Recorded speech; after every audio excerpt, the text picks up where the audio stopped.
May nagtanong sa akin, "Hi po, I've been watching all your videos. I'm also victim of OLAS. Tapal-tapal system until I decided to stop muna magbayad kasi wala na akong pambayad. And na-uplift spirit ko sa mga videos mo. Ask ko lang and sana ma-help mo ako if totoo ito. Attention, Mr. Miss. A criminal complaint was lodged before the Regional Trial Court for violation of Article 315 of the Revised Penal Code, also known as TAFA, and Article 318 Deceit, also known as swindling against you. Adequate evidence had been forwarded and scheduled for hearing set on February 5, 2025, failure to notify this branch will transcribe to issue a summon subpoena. Legal assistance, call at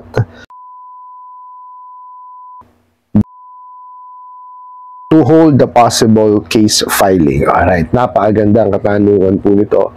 Pero bago ho natin sasagutin, imbitahan ko ho muna sana kayo na pakisuportahan po sana aking mga social media accounts sa YouTube, Facebook, and TikTok. Okay, pasensya na ho kayo. Talagang masama ho yung aking pakiramdam. No? May ubot sipon at hinihingal. Okay? Okay. Sabi nyo po dito sa inyong nag-stop muna kayo kasi nga wala na kayong pambayad, dahil nga ho doon sa mga tapal system. Okay, kagaya ho nung lagi ko mga sinasabi, ito ho ang pinakamahirap na mapasok, dito sa mga abusadong online lending apps na to. Kasi ho, nagmumultiply talaga. Okay, kagaya yung sinabi ko, yung isa pong OLA, pag di nyo nabayaran yan, pagtatapal kayo, katumbas ho niyan, 3. Okay, yun hun 3, ang katumbas ho niyan 9, hanggang sa ho mabaon na kayo. Siguro ho ganun yung nangyari sa inyo. Okay, ngayon po ang gawin nyo, kagaya sinabi nyo nga, in-stop nyo muna, pero message nyo sila. Sabihin nyo, pinag-iipon ako kasi talaga nagkapatong-patong, no? Ngayon sumagot o hindi, at least na i-ano nyo sa kanila, na-deliver nyo sa kanila yung message, no? Kasi kung yan po sa ibang lending at financing, nag-send kayo ng message na hindi nyo na kaya, kasi sila, ang mangyayari nun, magme-message back. Sasagot sa inyo na, ano ho ba ang po pwede natin gawin, ano po ba yung tawag dito, maitutulong namin sa inyo. Ganun ho eh. Ang mahirap kasi dito sa mga abusadong online lending apps, wala. No? Pag nag-message kayo sa kanila, wala, hindi nila papansinin niya. Ibang mensahe ibibigay sa inyo. Okay? Kasi nga, unang-una, hindi ho sila marunong talagang maningil. Kasi kung ano lang ho yung ibigay sa kanilang mensahe o turo ng amo nila, yun lang ho ibibigay sa inyo ng mga yan. Pag sinabi ho ng amo nila, tatakutin kayo niya. Di ba? Ganun ho yung mga yan. Okay. Tapos sabi nyo ho, nakaka-uplift na spirit ang mga maraming salamat po kung nakakatulong, no? Sana nga po nakakatulong yung aking mga videos, and hopeful po ako na kahit papaano matuloy-tuloy po natin ito, no? Kasi nga ho, medyo dumadami na ho yung trabaho ngayon kasi marami hong pinapagawa ngayon sa amin yung aming amo, no? So I'm just only hoping na kahit pa paano, makapag-upload pa rin ako everyday. Pero hindi man ho ako makapag-upload everyday, I'll see to it na meron tayong nai-upload. Siguro ho, mga twice a week, 3 times a week. No? Sobra lang ho talagang busy. Kaya ho, minsan nakakasakit na ako. Tsaka lalo ho sa klima ho natin. No? Minsan malamig, mas mainit na mainit. No? Talaga ho, masakit sa katawan. Okay po, so ipunta tayo dun sa pinadalang mensahe sa inyo, okay? Kakaiba ho itong mensahe dahil lumalabas po parang galing ng Regional Trial Court. May sariling Regional Trial Court po itong mga bugok na to, no? Okay. Sabi ko sa inyo, attention ho, no? Tapos a criminal complaint daw po is nag-lodge before sa Regional Trial Court ng violation ng Article 315, yung usual po, no? Tsaka yung Article 318, which is this TAFA po. TAFA naman po ito, no? Lahat. Tapos may adequate evidence daw po, no? Na na-forward sa kanila At may schedule na purang hearing maayos sa February 5, 2025. At ito ho ang nakakatawa rito. Pag daw ho nag-fail kayo, mag-notify dun sa branch na yon, maglalabas daw sila ng subpoena or summon. Tanga talaga.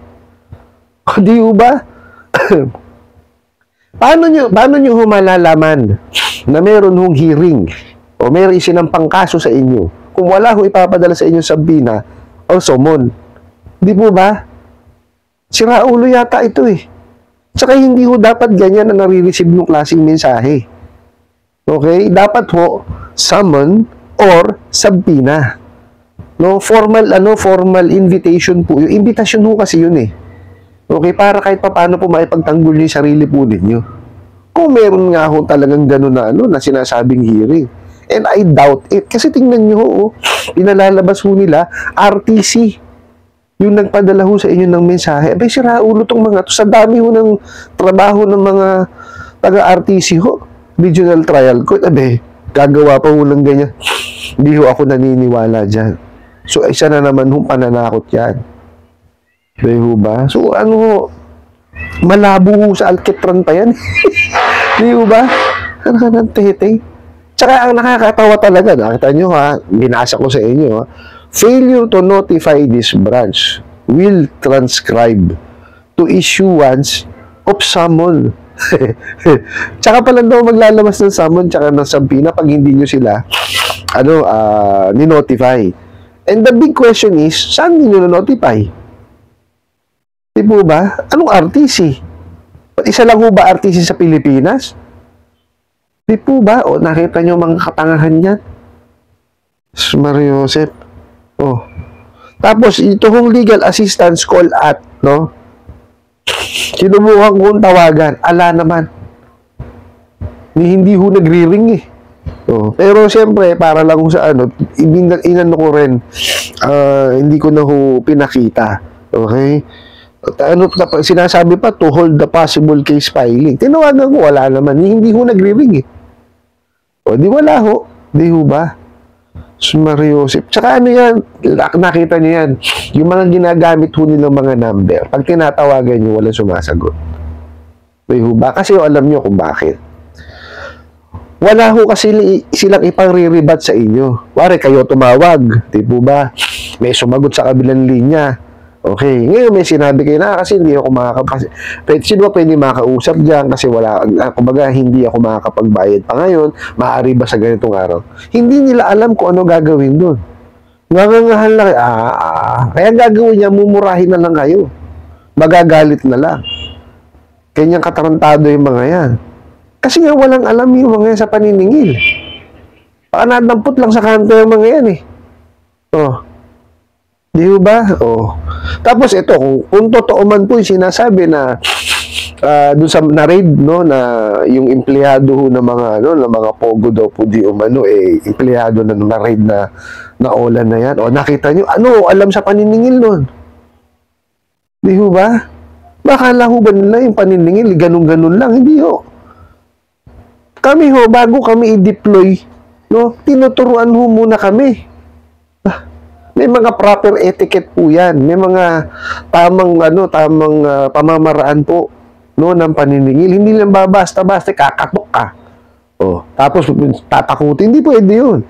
May prohibition on unfair debt collection practices na po tayo. Kaya ho, ito yung sinasabi ko sa inyo ngayon is there are proper ways to